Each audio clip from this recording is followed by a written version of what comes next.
Donc, merci beaucoup pour cette invitation. Donc, effectivement, l'état de mal épileptique est une problématique complexe qui va mettre en jeu des moyens qui peuvent être plus ou moins importants. Et l'état de mal épileptique non convulsif est encore une situation plus difficile puisque il y aura pratiquement pas ou peu de signes cliniques. En introduction, je pense qu'il est très important d'avoir cette classification qui, à mon avis, est une des plus simples à utiliser et qui va être basée effectivement sur la sémiologie clinique des patients. Et donc, on va distinguer les états de mal épileptiques convulsifs. Alors, on ne va pas rentrer dans le détail des symptômes convulsifs. Est-ce que c'est tonico-clonique? Est-ce que c'est myoclonique? Est-ce que c'est purement tonique? Et puis ensuite, il y a tout un groupe d'états de mal qu'on va appeler non convulsifs. Et au sein, en fait, des états de mal non convulsifs, il faut distinguer deux sous-types. Les états de mal non convulsifs et avec une confusion ou des troubles de conscience. Et c'est ce qu'on va développer un petit peu après.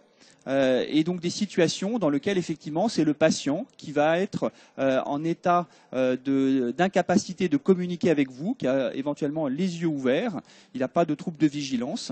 Et si vous ne faites pas d'exploration, notamment EEG, vous ne ferez pas le diagnostic. Donc ça, ce sont les états de mal non convulsifs à expression confusionnelle. Et puis, sachez aussi, même si ce n'est pas des patients que vous verrez en réanimation, on peut aussi avoir un état de mal non convulsif et non confusionnel. Donc vous me dites, ok, il n'y a rien, mais si, il y a quand même quelques signes cliniques. Et ce sont en fait des manifestations qu'on va dire élémentaires. Donc ça va être un patient qui peut avoir une petite tumeur occipitale, qui va avoir une hallucination visuelle qui va durer des minutes, voire des heures. Donc il est en état de mal, partiel, simple, visuel. Et typiquement, ce genre de patient, compte tenu de la longueur du phénomène, on ne va pas évoquer un phénomène épileptique.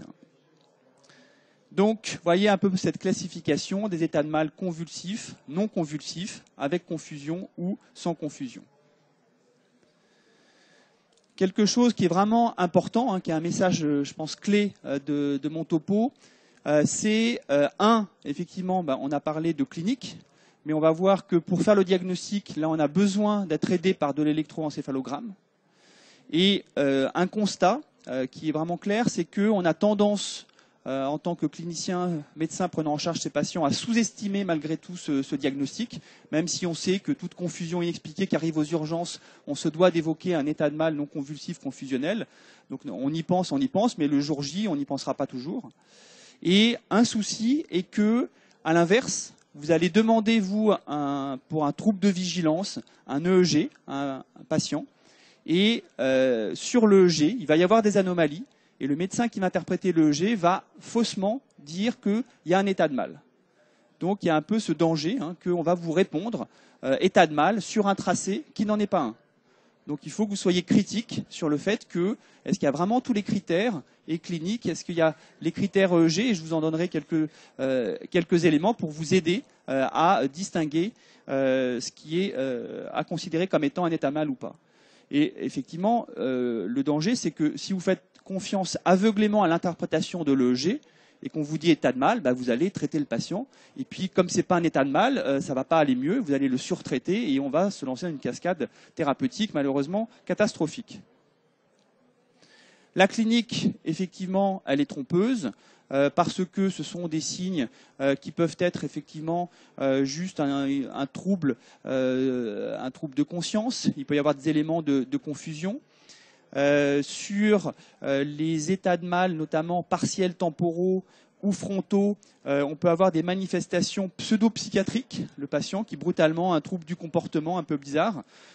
Pour exemple, j'ai un souvenir en tant qu'interne quand faisais des gardes d'un patient qui était venu, qui me racontait qu'il avait un bonhomme qui bougeait au fond de son ventre. Et donc je suis évidemment passé à côté du diagnostic. Donc je l'ai fait hospitaliser en psychiatrie et le lendemain il s'est réveillé, il n'avait aucun trouble psychiatrique. Donc il y a vraiment là des manifestations extrêmement trompeuses. Quant aux états de mal non convulsifs, sans confusion, avec juste un phénomène, donc j'ai dit hallucination visuelle, hallucination olfactive, hallucination auditive, là effectivement c'est des patients qui vont être traités de conversifs, hystériques, parce qu'ils ont un symptôme là qui est là, ou psychotique. Donc vraiment se méfier. Quelques mots pour vous dire qu'il y a quand même aujourd'hui des critères EEG pour parler d'état de mal, qui ne sont pas encore totalement reconnus dans la communauté des EEGistes et pas encore appliqués, mais je pense que plus ils le seront, moins il y a de danger pour qu'on vous donne un résultat d'état de mal alors que ça n'en était pas un. Donc je ne vais pas rentrer dans le détail et on verra plutôt des exemples d'EEG. Donc rentrons dans le vif du sujet. Donc là, c'est une patiente donc, qui a cette EEG qui est très perturbée, mais elle arrive à la consultation debout. Juste, elle a des troubles de l'attention et puis son médecin l'a traitée un peu comme étant fonctionnelle. Comme elle avait fait une crise il y a longtemps, elle a été remise quand même sous un traitement qui est le Tegretol et on a ce type d'anomalie qu'on peut décrire comme étant des pointes ondes qui sont généralisées à 3 Hz et qui durent. Donc qui rentrent dans la définition de l'état de mal, mais sans beaucoup de signes. Et donc ça, c'est assez typique d'un état de mal absence. Donc l'absence, normalement, c'est les enfants qui font des absences, ça dure quelques secondes. Mais quand on donne un traitement inadapté, donc le Tegretol ne doit jamais se donner dans les absences, eh bien, ça va embraser en fait le phénomène et on a un état de mal absence. Voilà. Et donc ce qu'il faut, c'est juste arrêter de donner le Tegretol, éventuellement une petite benzo, et tout rentre dans l'ordre.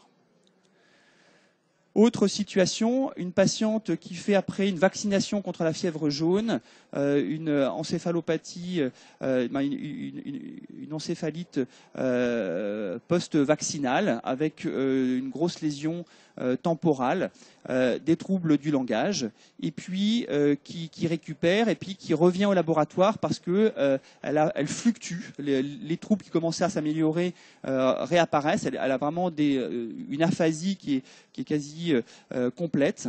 Et on a ce type d'EEG qui va nous montrer en fait là typiquement des crises qui sont continues, donc qui viennent, qui se manifestent par des décharges. Alors, je ne sais pas si on voit quelque chose, oui.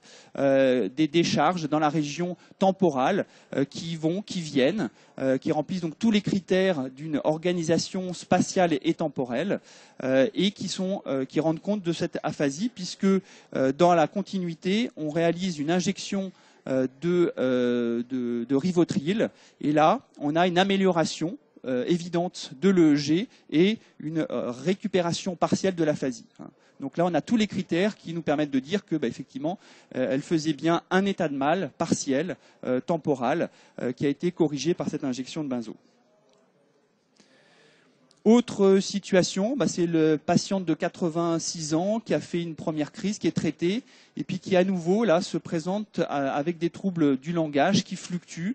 On fait une exploration sur son IRM que je vous montrais tout à l'heure, qui montre rien de nouveau par rapport à ce qu'on connaissait. Et là encore, si on n'évoque pas la possibilité d'une origine épileptique et qu'on ne fait pas d'EEG pendant qu'elle a les troubles du langage, on ne verra rien. Et là, cette EEG, donc il y a moins d'électrodes parce qu'on est en réanimation. Et on voit, d'un point de vue dynamique, vous voyez, là c'est des EEG successifs, dans la région toujours hémisphérique gauche, apparaître des crises qui également se modifient. Vous avez vu les anomalies qui augmentent en amplitude, augmentent en fréquence, puis décroissent. Et donc elle fait ça en continu. Voilà. Et donc le diagnostic, voyez, et puis là c'est la fin de la crise, avec donc des troubles du langage qui sont permanents, même quand les crises s'arrêtent, compte tenu de la fréquence de ces épisodes. Donc cette patiente en fait avait donc une lésion qui était visible sur l'IRM depuis plusieurs années, en lien en fait avec une encéphalite auto-immune, avec un anticorps qui nous a permis ensuite de trouver le primitif qui était un cancer du sein. Et elle a réussi à être traitée temporairement par des associations de médicaments antiépileptiques. Autre situation un peu plus compliquée, le jeune patient qui développe des crises généralisées, qui évolue en un état de mal épileptique réfractaire à tout traitement, et qui donc, à la suite des nombreuses molécules, va être mis sous pentotal à forte dose, avec un tracé isoélectrique. Et chez cette patiente, on voit apparaître ce type d'activité avec des pointes un peu isolées. Donc là, la question que vous vous posez, et qui est effectivement souvent problématique, c'est de dire, est-ce qu'il s'agit là d'anomalies qu'on peut considérer comme étant un état de mal épileptique? La réponse sur cette page-là, en tout cas, c'est non. Ce n'est pas parce qu'on a des pointes épileptiques, mais qui sont sporadiques, ou là, en l'occurrence, qui se répètent un petit peu beaucoup, mais qui ne s'organisent pas en crise, il faut répondre que ce n'est pas un état de mal épileptique. Et là, il peut y avoir divergence. Vous pouvez avoir des interprétateurs de EEG qui vont vous dire là-dessus persistance de l'état de mal épileptique. En revanche, le point important, c'est qu'il faut vous fier à la clinique. Si le patient, de nouveau, il a éventuellement des mouvements, alors ça, c'est pas évident avec tout ce qu'il a comme traitement, mais si vous voyez d'autres phénomènes apparaître, et notamment d'autres phénomènes EEG, où là, c'est la même patiente, vous voyez tout à coup qu'on voit réapparaître sur ce tracé qui était déjà isoélectrique des décharges qui répondent aux critères d'état de mal épileptique. Donc oui, là, on est devant la persistance de l'état de mal et donc dans un état de mal hyper réfractaire. Enfin, autre situation un peu problématique du patient qui arrive aux urgences pour un état un peu de confusion. L'interne qui est zélé dit « Ah tiens, confusion inexpliquée, est-ce que ça ne serait pas un état de mal épileptique ?» Donc il demande l'EEG et l'EEG, il est là. Il montre ces anomalies pointues, généralisées, continues. Et le souci, c'est que le médecin qui va interpréter ce tracé va dire « Oui, c'est un état de mal épileptique ». En plus, l'interne demande pendant l'EEG à ce que justement soit réalisée une injection de Rivotril. Et le Rivotril nettoie le tracé. Donc vous, quelle est votre impression? C'était un état de mal épileptique? Oui, non? Il y a une question à poser. Donc le tracé est amélioré et la patiente, elle est comment? La patiente, en fait, elle est toujours confuse. Donc là, il y a un souci. Cette patiente, et donc malheureusement on a récupéré des histoires similaires, sous prétexte que l'EEG avait été évoqué comme étant épileptique, que le Rivotril a été efficace sur la seule partie de l'EEG, finalement les anomalies sont réapparues, elle a été en réanimation, et puis elle a reçu différents traitements, elle s'est retrouvée sous Pinto, effectivement en tracé de suppression complète, puis dès qu'on levait la sédation, les anomalies repartaient, et ça dure pendant des mois pratiquement. En fait, à un moment donné, il faut se poser la question de mais est-ce que c'était vraiment un état de mal? Et en l'occurrence, ce n'était pas un état de mal. Donc c'était un Creutzfeldt-Jakob. Et donc le Creutzfeldt-Jakob va donner effectivement une sémiologie un peu trompeuse, avec des accès parfois un peu des dégradations un peu brutales, va donner des myoclonies et va donner un tracé EEG extrêmement perturbé. Et comme on le reverra tout à l'heure, on va avoir les benzos qui peuvent nettoyer en fait les anomalies de ces encéphalopathies. Et donc, il faut se méfier de ces pseudo-états de mal, en fait, qui n'en sont pas, mais qui sont finalement des encéphalopathies. Un point vraiment majeur pour vous, c'est quand l'EEGiste va faire l'examen dans votre laboratoire, dans votre réanimation, eh bien, cette soi-disant état de mal, vous voyez que si on fait une stimulation nociceptive ou auditive, eh bien, vous voyez que ça arrête l'activité. Normalement, un état de mal épileptique, ce n'est pas juste une stimulation qui va bloquer le phénomène. Donc si vous arrivez à voir ça, il faut demander à ce que le giste il ait bien noté l'effet des stimulations. Vous pouvez pratiquement éliminer le fait que c'était un état de mal. Vous voyez, c'est assez simple et c'est assez efficace. Et puis vous voyez effectivement voilà, différentes choses.